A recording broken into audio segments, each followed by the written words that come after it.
প্রিয় শিক্ষার্থী, আসসালামু আলাইকুম। সবাই কেমন আছো? আশা করি সবাই ভালো আছো। আজকে আমরা আলোচনা করব কিবোর্ড ব্যবহার করে এমএস ওয়ার্ডের বিভিন্ন শর্টকাট কমান্ড, অর্থাৎ এ থেকে জেড পর্যন্ত। আমরা যদি একটু আলোচনা দেখি, প্রথম দিকে কন্ট্রোল+A অর্থাৎ সিলেক্ট ওয়াল। একটা ডকুমেন্টে আমি একটা ডকুমেন্ট ওপেন করি।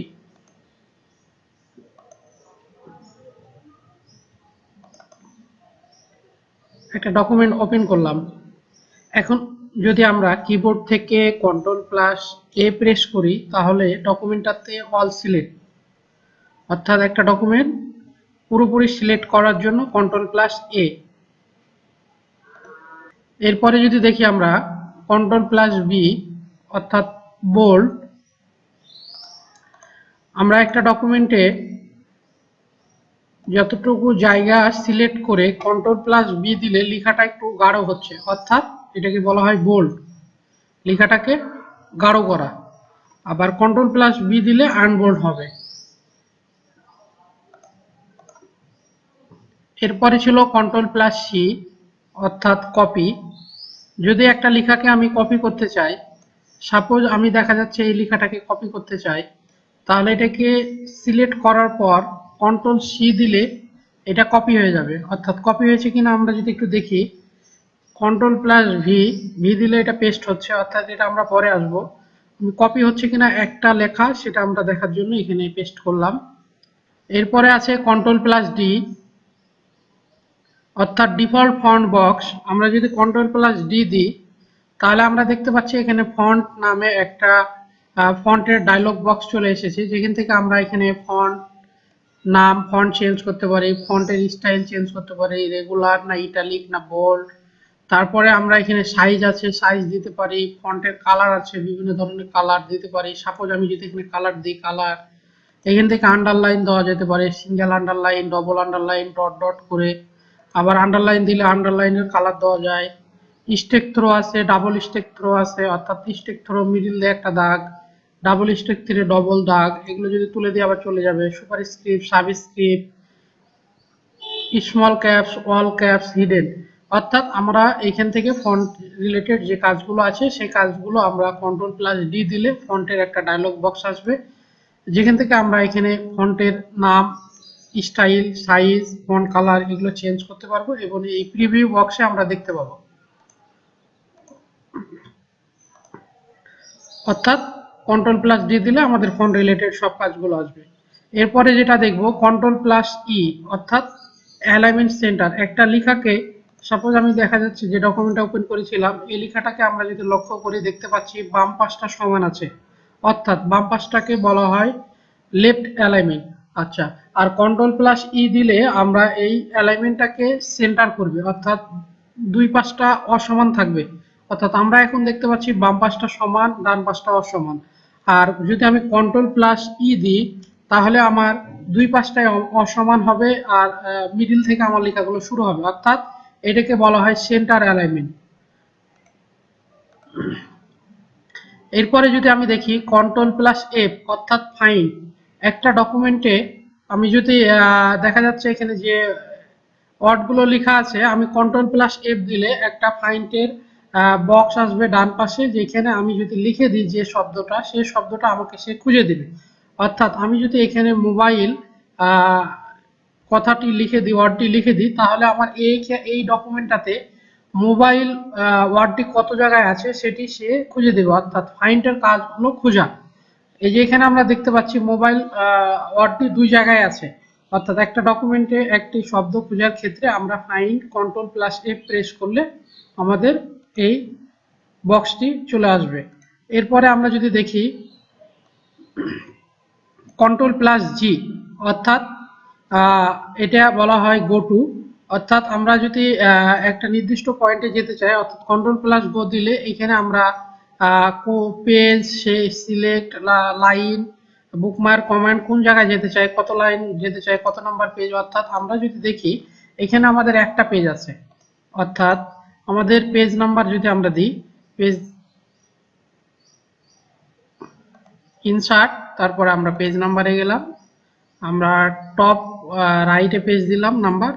আমরা যদি পেজ নাম্বার দেখি, আমরা নিচে বটমে না দিয়ে আমরা এটা উপরে দিব।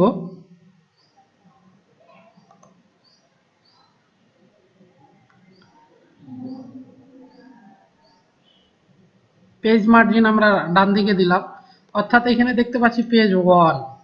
আমরা যদি এটা ক্লোজ করার পরে আমরা আরেকটা পেজ নিতে চাই, কন্ট্রোল প্লাস এন্টার দিয়ে আরেকটা পেজ নিলাম, তাহলে এখানে দেখতে পাচ্ছি পেজ নাম্বার 2। আবার কন্ট্রোল প্লাস এন্টার দিয়ে পেজ নাম্বার 3। অর্থাৎ আমি যদি এখন 1 নাম্বার পেজে কার্সর রাখার পরে কন্ট্রোল প্লাস জি প্রেস করি, তাহলে গো টু, এখানে গিয়ে ইন্টার পেজ নাম্বার, এখন ইন্টার পেজ নাম্বার 3 দিই, তাহলে গো টুতে ক্লিক করলে আমাকে এখানে লক্ষ্য করলে দেখতে পাচ্ছি আমরা 3 নাম্বার পেজে চলে এসেছি। এখানে আমাদের ডকুমেন্টে, একটা ডকুমেন্টে 3টা পেজ আছে, অর্থাৎ আমি এখানে যত নাম্বার লিখে দিব সেই তত নাম্বারে আমাকে সে নিয়ে চলে যাবে। এটাই গো টু এর কাজ। এরপরে যদি আমরা দেখি কন্ট্রোল প্লাস এইচ, অর্থাৎ রিপ্লেস, পরিবর্তন। একটা ডকুমেন্টে যদি আমরা দেখা যাচ্ছে একটা ওয়ার্ডের পরিবর্তে অন্য একটি ওয়ার্ড লিখতে চাই, তাহলে কন্ট্রোল প্লাস এইচ প্রেস করব। কন্ট্রোল প্লাস এইচ প্রেস করলে আমাদের এরকম ফাইন্ড অ্যান্ড রিপ্লেস বক্স আসবে। এখানে যদি আমরা যে ওয়ার্ডটা পরিবর্তন করতে চাই সে ওয়ার্ডটা এখানে লিখে দিব। অর্থাৎ আমরা যদি এখানে সাপোজ দেখা যাচ্ছে মোবাইলের পরিবর্তে আমরা এখানে ফোন, দেখা যাচ্ছে আমি শেল লিখব, শেল লিখলাম, তারপরে আমি রিপ্লেস করলে একটা একটা করে হবে, রিপ্লেস অল করলে ওয়াল। আচ্ছা, রিপ্লেস অল দিলে আমাকে এখানে দেখাবে যে all done we made to replacement, অর্থাৎ এই ডকুমেন্টটাতে আমার দুই জায়গাতে মোবাইল লেখা আছে এবং এই অর্ডার পরিবর্তে সেল লেখা হবে, অর্থাৎ ওকে দিলাম। তারপরে এটাকে ক্লোজ করলে আমরা যদি যাই, তাহলে আমরা দেখতে পাচ্ছি এইখানে এক জায়গায় ছিল আমাদের মোবাইল লেখা, আর এই জায়গায়, এই দু জায়গায় পরিবর্তন হয়ে গেছে। অর্থাৎ কন্ট্রোল প্লাস এইচ দিলে আমাদের রিপ্লেসের ঘর চলে আসবে। অর্থাৎ আমরা যদি আগের অবস্থায় ফেরত যাই, তাহলে এখানে সেলের পরিবর্তে আমরা কি লিখবো, মোবাইল, তারপর রিপ্লেস অল। সে আমাকে মেসেজ দিচ্ছে দুই জায়গায় আমার এই ডকুমেন্টে আছে, ইয়েস, তারপরে ক্লোজ। তাহলে আমার দুই জায়গায় এখানে মোবাইল, সেলের পরিবর্তে মোবাইল লেখা হয়ে গেছে। এরপরে আমরা যদি দেখি কন্ট্রোল প্লাস আই, অর্থাৎ ইটালিক, একটা লেখাকে বাঁকানো, অর্থাৎ এটাকে যদি আমি কন্ট্রোল সিলেক্ট করার পর কন্ট্রোল প্লাস আই দিই, তাহলে আমরা দেখতে পাচ্ছি একটু লেখাটা বাঁকা হয়ে গেছে। আবার কন্ট্রোল প্লাস আই দিলে ইটালিক উঠে যাবে। এরপরে আমরা যদি দেখি কন্ট্রোল প্লাস জে, জাস্টিফাই, অর্থাৎ দুই পাশটা আমরা এর আগে আলোচনা করলাম যে লেফট অ্যালাইনমেন্ট এবং সেন্টার অ্যালাইনমেন্ট, অর্থাৎ সেন্টার করলে দুই পাশটাই অসমান। আর যদি কন্ট্রোল প্লাস জে দিই, সিলেক্ট করার পরে কন্ট্রোল প্লাস জে যদি প্রেস করি, তাহলে জাস্টিফাই, এটাকে বলা হয় দুই পাশটাকে সমান করবে। জাস্টিফাই করলে কি হবে, যে কাজটি হবে তার দুই পাশটাকে সে সমান করে নিবে। কন্ট্রোল জে দিলে জাস্টিফাই হবে, আবার কন্ট্রোল জে দিলে জাস্টিফাই আবার আগের অবস্থায় ফেরত যাবে। এরপরে আমরা যদি দেখি কন্ট্রোল প্লাস কে, হাইপার লিঙ্ক, অর্থাৎ একটা ডকুমেন্টে হাইপার লিঙ্ক করে দেবো। অর্থাৎ এইখানে যদি আমি দেখা যাচ্ছে একটা হাইপার লিঙ্ক দিই, কন্ট্রোল প্লাস কে প্রেস করলাম, এরপরে আমাকে ইনসার্ট হাইপার লিঙ্কের বক্স আসলো। এখানে গিয়ে আমি যদি সাপোজ দেখা যায় যে আমি একটা ডকুমেন্টকে আমি এই এর সাথে অ্যাটাচ করে দিব, তাহলে আমি অ্যাটাচ করে দিতে পারবো। অর্থাৎ আমি দেখা যাচ্ছে এখানে ক্লিক করার পরে আমার ডকুমেন্টটা কোথায় আছে সেই লোকেশনটা আগে ঠিক করে দিতে হবে। ঠিক করে দেওয়ার পরে আমি কোন ফাইলটা অ্যাটাচ করতে চাই সেই ফাইলটাকে আমাকে দেখাই দিতে হবে।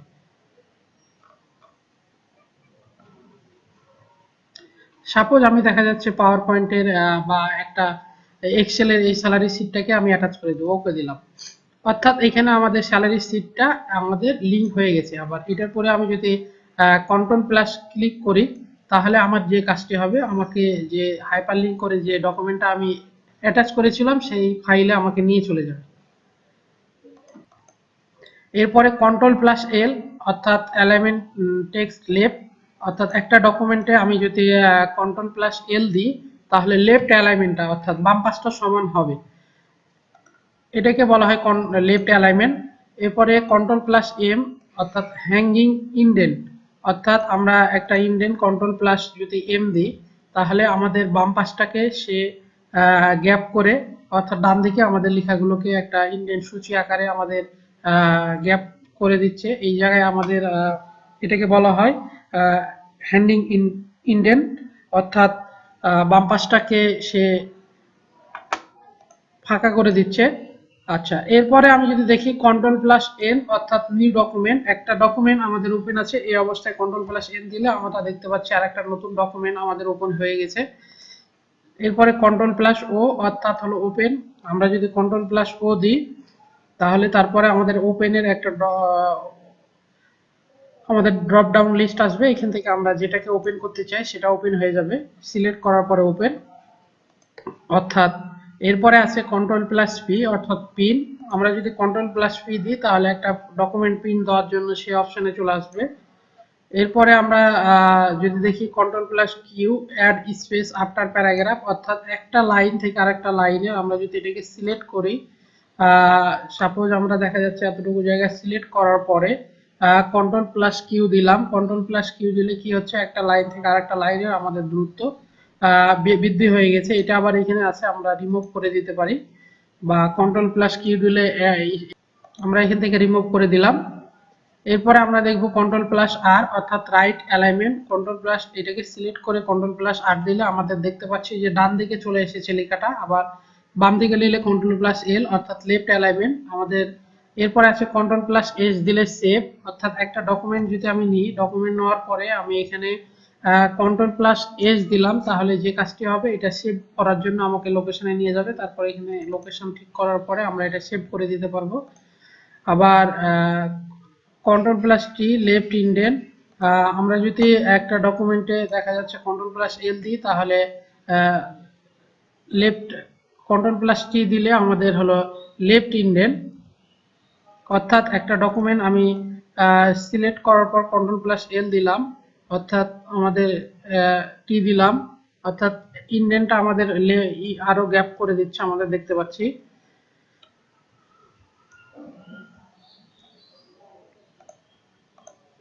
এরপরে যদি দেখতে পাই কন্ট্রোল প্লাস ইউ আন্ডারলাইন, অর্থাৎ এটাকে সিলেক্ট করার পর কন্ট্রোল প্লাস ইউ দিলে আন্ডারলাইন হচ্ছে, আবার কন্ট্রোল প্লাস ইউ দিলে আন্ডারলাইন উঠে যাবে। এরপরে দেখছি কন্ট্রোল প্লাস ভি, অর্থাৎ একটা লেখাকে কন্ট্রোল প্লাস সি দিয়ে কপি করার পরে যদি আমি কার্সার এখানে রাখার পর কন্ট্রোল প্লাস ভি দিই তাহলে লেখাটা পেস্ট হয়ে যাবে এই জায়গায়, আমরা সেটা দেখতে পাচ্ছি। আবার এরপরে আছে কন্ট্রোল প্লাস ডাব্লু অর্থাৎ হলো ক্লোজ, কন্ট্রোল প্লাস ডাব্লু দিলে আমাদের এই ডকুমেন্টটা ক্লোজ হয়ে যাবে। অর্থাৎ আমি যদি একটা নতুন কন্ট্রোল প্লাস এন দিলাম, যে নতুন ডকুমেন্ট নিলাম, এবার আমি কন্ট্রোল প্লাস ডাব্লু দিলে এই ডকুমেন্টটাকে আমাদের ক্লোজ হয়ে যাচ্ছে। এটাও যদি আমরা কন্ট্রোল প্লাস ডাব্লু দিই তাহলে এখানে মেসেজ দিবে এটা কি আমরা সেভ করতে চাই না ডু নট সেভ বা ক্যান্সেল। আমি যদি সেভ করতে চাই তাহলে সেভ, আর সেভ না করতে চাইলে ডু নট সেভ এবং ক্যান্সেল, অর্থাৎ আমি এটা ক্যান্সেল করলাম। কন্ট্রোল প্লাস এক্স অর্থাৎ কাট, আমি যদি একটা লেখাকে কাট করে নিতে চাই তাহলে কন্ট্রোল প্লাস এক্স দিলে কাট হয়ে যাবে, অর্থাৎ কন্ট্রোল প্লাস এক্স এর কাজ হলো মুভ করা, আর কন্ট্রোল প্লাস ভি এর অর্থ হলো পেস্ট করা। আমি যদি এখানে আবার কন্ট্রোল প্লাস ভি দিই তাহলে এটাকে পেস্ট করবে। কন্ট্রোল প্লাস ওয়াই অর্থাৎ হলো রিপিট বা রিডো, অর্থাৎ একটা কাজকে পুনরায় ফেরত নিয়ে আসার জন্য আমি যদি এর আগে কাট করেছিলাম, আমি এখন যদি কন্ট্রোল প্লাস ওয়াই দিই তাহলে সেইটা আমাদের আগের অবস্থায় ফেরত যাবে। কন্ট্রোল প্লাস ইউ অর্থাৎ এটাকে রিপিট করছে বারবার সে।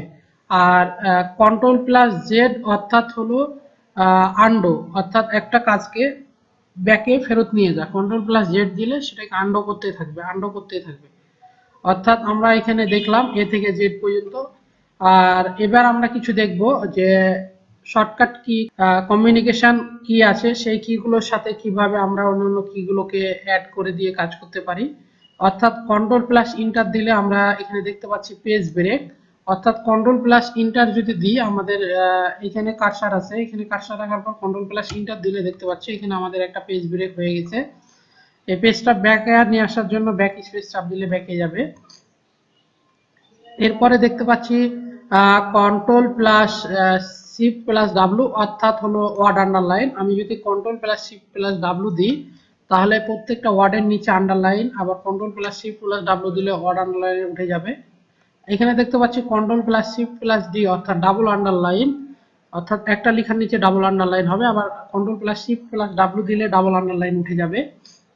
এরপরে আছে কন্ট্রোল প্লাস F2 অর্থাৎ প্রিন্ট প্রিভিউ, আমরা যদি কন্ট্রোল প্লাস F2 দিই তাহলে এটা দেখতে পাচ্ছি প্রিন্ট দেওয়ার আগে প্রিন্ট প্রিভিউ। অল্টার F4 করলেও আমরা ক্লোজ হয়ে যাবে একটা ডকুমেন্ট। অল্টার ফাংশন কি F4 চাপ দিল সেটা ডকুমেন্ট আমাদের ক্লোজ হওয়ার অপশন আসবে। আর একটা একটা করে সিলেক্ট করতে চাইলে কার্সারের অবস্থান থেকে একটা একটা করে সিলেক্ট করতে চাইলে শিফট প্লাস আমাদের অ্যারো কি আছে চারটা, লেফট হলে কার্সারের অবস্থান থেকে বাম পাঁচটা সিলেক্ট হচ্ছে, রাইট হলে ডান পাঁচটা সিলেক্ট হবে। আর যদি আমরা দেখা যাচ্ছে শিফট প্লাস ডাউন দিই তাহলে আমাদের দেখা যাচ্ছে নিচের দিকে হবে, আর আপ দিলে উপর দিকে হবে। তো এইভাবে শিফট বাটন প্লাস যে আমাদের অ্যারো কি আছে চারটি, লেফট রাইট আপ ডাউন, তাহলে ওয়ান বাই ওয়ান সিলেক্ট হবে কার্সরের অবস্থান থেকে। ফন্ট সাইজ বৃদ্ধি এবং ফন্ট সাইজ ছোট করার কিছু শর্টকাট কি আছে, যেমন আমি সাপোজ এটাকে সিলেক্ট করার পরে যদি কন্ট্রোল প্লাস থার্ড ব্র্যাকেট আমাদের ওপেনে ক্লিক করি তাহলে এক সাইজ করে ফন্ট ছোট হচ্ছে। আমরা এখানে যদি লক্ষ্য রাখি তাহলে দেখতে পারবো যে এক সাইজ করে ফন্ট সাইজ ছোট হচ্ছে। আবার যদি control plus third bracket close যদি দিই তাহলে এক সাইজ করে আমাদের ফন্ট সাইজটা বৃদ্ধি হচ্ছে। এখানেও আমরা দেখতে পাচ্ছি control plus shift plus less দেন দিলে আমাদের ফন্ট সাইজ বৃদ্ধি, একই বিষয়, কিন্তু এখানে এই control plus third bracket open বা থার্ড ব্র্যাকেট ক্লোজ এটার সাথে control plus shift plus less than বা গ্রেটার দেনের পার্থক্য হলো আমরা যদি কন্ট্রোল প্লাস থার্ড ব্র্যাকেট ওপেনে প্রেস করি তাহলে এক সাইজ ফন্ট বৃদ্ধি হবে বা এক সাইজ ফন্ট ছোট হবে। আর control plus shift plus less than বা গ্রেটার দেন যদি আমরা সিলেক্ট করি তাহলে আমরা দেখবো যে দু সাইজ করে ফন্ট বৃদ্ধি বা ছোট হবে। আমরা এই ফন্টের সাইজে যদি আমরা লক্ষ্য রাখি তাহলে বুঝতে পারবো। কন্ট্রোল প্লাস শিফট প্লাস লেফটে যদি লেস দেনে দিই তাহলে দুই সাইজ করে আমরা ছোট হচ্ছে, আর যদি গ্রেটার দেনে চাপ দিই তাহলে দুই সাইজ করে আমাদের ফন্ট সাইজটা বৃদ্ধি হচ্ছে। এটার পার্থক্য। এবং কন্ট্রোল প্লাস সমান চিহ্ন যদি দিই তাহলে সাবস্ক্রিপ্ট, অর্থাৎ আমরা অনেক সময় দেখি যে পাওয়ার গুলো নিচে থাকে এটাকে বলা হয় সাবস্ক্রিপ্ট। আবার কন্ট্রোল প্লাস শিফট ইকুয়াল দিলে আমরা দেখতে পাচ্ছি সুপার স্ক্রিপ্ট, অর্থাৎ পাওয়ার গুলো যেগুলো উপরে থাকে এগুলোকে বলা হয় সুপার স্ক্রিপ্ট। এগুলো কিবোর্ড ব্যবহার করে আমরা দিতে পারি। তো এই ছিল আজকে আমাদের কিবোর্ড ব্যবহার করে কিবোর্ডের কিছু শর্টকাট কমান্ড। তো আশা করি তোমাদের খুব কাজে লাগবে।